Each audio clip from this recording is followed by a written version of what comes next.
Welcome to the Art Elevator. I'm your host, Larissa Wild. Join me on this podcast as I dig deep interviewing art historians, curators, appraisers, artists, and more to bring you lifetimes of knowledge in a digestible format to elevate your knowledge of art. In this third episode of the Art Elevator, in which we are speaking with Doug Bort of Odyssey Global Consulting, we are going to chat about his expertise in stolen art and restitution. Hi, Doug. Thanks again for joining us here on the Art Elevator. Thank you again for having me. You're welcome. So today's topic is stolen art and restitution. So there's so many ways in which art and artifacts have been removed from their original owners. You can call it theft, you can call it something else. It's a whole discussion of itself. There's a term for the process of solving these thefts in your line of work, and it's known as restitution. Can you elaborate for us on what restitution is? Yeah, in general, restitution is restoring or returning an object to its rightful owner. This can be very complicated, though, in a couple of ways. Determining who the rightful owner is legally and ethically can be very complicated and involve multiple parties and jurisdictions. Once that is determined, the process can be further complicated by the logistical or political factors between the parties involved. That makes sense. We've got local laws and then we've got international borders. So there's a lot of complexity in there too. And the element of time as well is certainly a consideration in there in terms of, how far back is restitution going to take place? And we're seeing it go back to ancient times these days, right? Yes, and absolutely. Each country, the country that the object left, the country where, passed through, or various countries, and the country where it ended up, all of those laws have to be taken into account. And that's why it gets so very complicated. And many of those countries, their laws do involve time factors. So that can also complicate the issue. Yes, indeed. So, to the listeners today who did not hear the first episode, which I highly recommend you go back and listen to on money laundering in the art world, Doug Bort is a specialist in art crime and investigation. Can you give us a little background on exactly what that experience is, Doug? Um, yes, I spent 21 years as a federal agent. And as we discussed in the last episode, the last 12 years of my career were focused on investigating art and antiquity crimes of all types. Are you able to give us some examples of some different scenarios and the process for restitution? It'd be really fascinating to hear some real life case studies. Yeah, absolutely. So one scenario involves an item that was known and possessed by an individual or an entity. It is subsequently stolen, and this often happens during war or some other turmoil, and ends up in the hands of another individual or entity. Many of these buyers don't know the stolen nature of the object at the time of the purchase. So at a later date, sometimes decades later, the possessor is made aware of the item's contentious provenance, and the original owner wants it back. We saw this a lot in Nazi looted items after World War II. One of my cases involved a Meissen porcelain figure. It was made between 1737 and 1741 in Meissen, Germany. It was legally in the possession of the Dresden Museum in Germany before the Second World War. During the latter stages of the war, this piece and other pieces of value were moved to castles in the country to avoid the approaching military fronts. Even though the piece was hidden behind a false wall in the castle, it and the other pieces were discovered and taken by Russian soldiers. An American museum purchased the object in 1956, unaware that it was the same piece that was stolen during the war. The museum in question thought it was a different piece from the same mold. My investigation proved that it was, in fact, the same piece originally owned by the Dresden Museum, and so it was repatriated to its rightful owner. So many details and so many specifics to explore in that. Yes, it was a fascinating case, and we had to use a lot of forensic tools to determine that the piece was, in fact, the same piece. And it was a fascinating case to work. What was the keystone, the missing piece that in the end where it all came together? So there were similarities in the pieces because it turned out to be the same piece.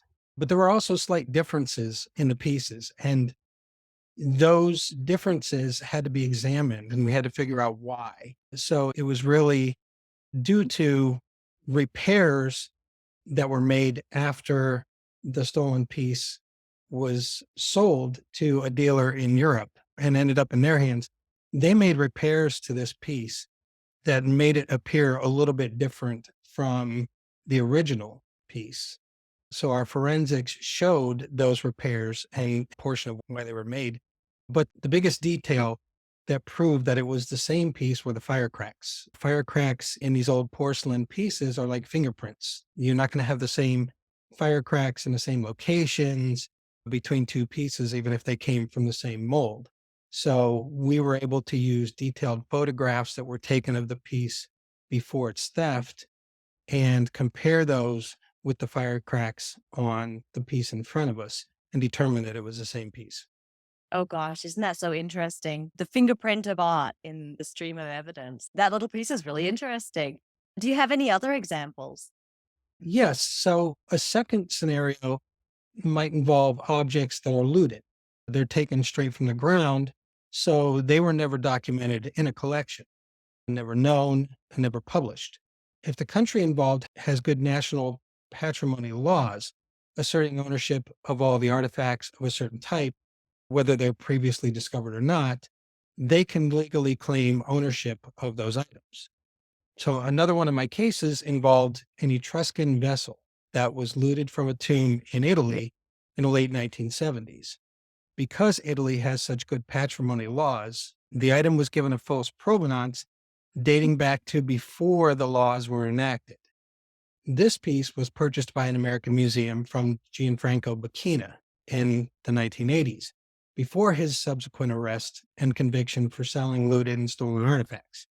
So at the time, the museum didn't know that he was involved in selling stolen artifacts. They just considered him another dealer that was reputable. My investigation proved that the vessel was looted and that the provenance provided to the museum by Becchina was falsified. So the object was repatriated to the government of Italy. Investigations of the provenance is certainly one of the skills that I carried over and currently utilize a lot in my business in Odyssey, because when you really dig into the provenance that's provided and all the people involved and the places involved and the documentation that's involved, you really can many times determine based off of that that the provenance is totally false.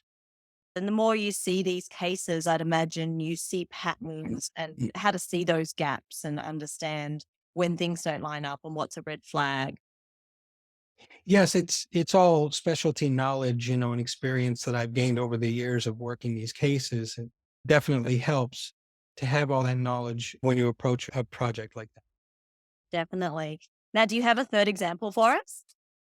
Yeah, so a third scenario would involve objects stolen from museums or private collections, the common theft that we hear about in the news. One of the most famous examples being the Isabella Stewart Gardner Museum heist, which occurred on March 18th of 1990. With these types of thefts, it's imperative that the victim brings my team in right away to examine the crime scene, interview witnesses, collect evidence, all while the incident is fresh. We do work cold cases as well, but recovery and restitution of the stolen items becomes much more difficult the more time that passes. So in these types of thefts, determining the identity of the perpetrators and the possible conspirators who may be involved in disposing of the items is all time sensitive. Of course, it's imperative to notify law enforcement. The reports have to be filed and things like that, for insurance purposes. And most law enforcement agencies don't have the resources or the expertise I and my company bring to the table when it comes to these things. We can spend the time and resources that many police departments can't because their primary focus is public safety and other matters. And so being able to utilize our experience, our skills, and devote all the time to it, it provides a much greater chance of recovery and restitution of these items than just simply filing a police report. And we do work hand in hand with the law enforcement authority of that jurisdiction as well when we work our investigations. That's really good to know, Doug. It is true. Law enforcement are juggling many balls and they don't have that specialty. So you are a fantastic resource for people to know about. When you're working with a specialist who really cares, you really care about the artwork, you really care about the individual, you care about ethics, all of those details really come out in a professional such as yourself. Yes, thank you. Mm.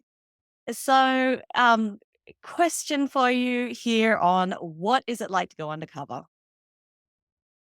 So, undercover operations, they can be a great way to identify individuals and entities involved in art crimes, as well as obtaining evidence of their knowledge of the crimes, which is necessary for criminal prosecution. While working as a federal agent, I actually established an undercover business and identity that I utilized in many undercover operations. And working undercover is much more involved than it's portrayed to be in Hollywood movies and shows. It's not just pretending to be somebody else for a short period of time. And there's definitely no script to read from. And there's many aspects that go into a successful undercover operation. Not just acting. Yes, definitely not. First and foremost, your identity and your business, if there's one involved, it has to be set up properly and it has to be believable. So, registered as a legitimate business with the state, with a real website, if that's what would be expected. And your undercover persona has to be believable and it has to include enough of your real persona that you can be more natural while you're working undercover. And it all has to be backstopped to appear old and established as opposed to new. So it's probably harder than creating a business because you got to create a business history, a whole new world. That is very involved now that you put it like that. Yes, it's definitely very involved. And we had cyber experts that worked with my agency that would help us with these undercover platforms that we developed. And then another aspect of it that's not portrayed in Hollywood, you have to research your targets to know as much as possible about all the individuals and the organizations involved. With that comes a caution, though. Although you have to know all that information, you can't use that information in conversations with the targets unless it's information that your undercover persona could legitimately know. So you have to be very careful in what information you use when you're meeting and conversing with the targets. My goodness, it's a big mind juggling act, really, isn't it? To be natural, to have this information, to be part yourself, part a fabricated entity or individual, and then to remember what you can and can't say. I'd imagine you'd come home and need a big debrief and some good R&R after that day. Yes, definitely. And that ties in with another aspect. It's knowing what the objective of the meeting is. So, what information or evidence do you need to get from the targets to prove the elements of the crimes? And how do you obtain that information from the targets? Criminals don't always talk about their crimes openly like we see in Hollywood.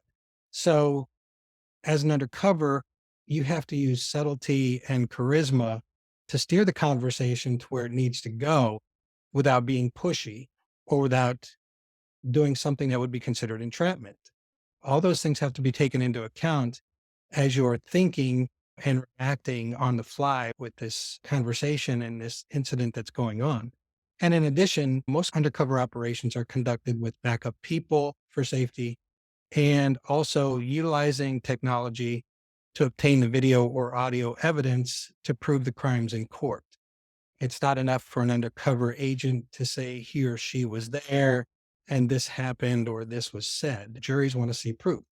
So, properly utilizing surveillance equipment that looks ordinary is a must when you're dealing with these criminals because they tend to be paranoid anyway whenever they're meeting new people.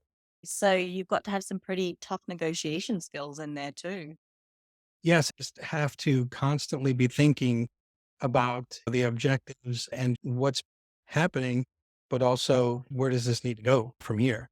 And after all that time and effort to conduct a successful undercover operation, it won't have a chance of being successful if the undercover approach to the target isn't believable, or if the undercover doesn't possess the poise, charisma, or the quick thinking ability to pull it off. So it's a very stressful but very rewarding activity for those who possess the skills to do it. I can imagine you painting that picture. I had no idea. That is quite the scenario and a complicated one.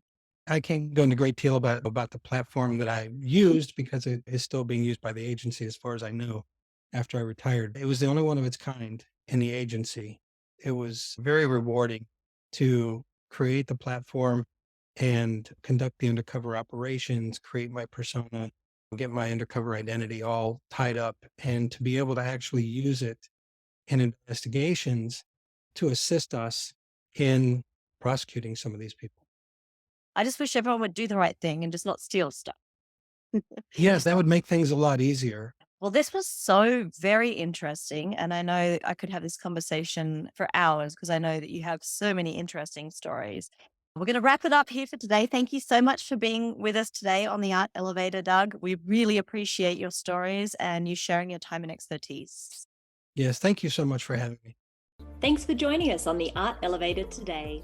If you enjoyed this episode, please like and subscribe. If you found this podcast to be super helpful, please leave a review to spread the word. In the show notes below, you will find links mentioned in the interview and more. Here's to elevating your life with art.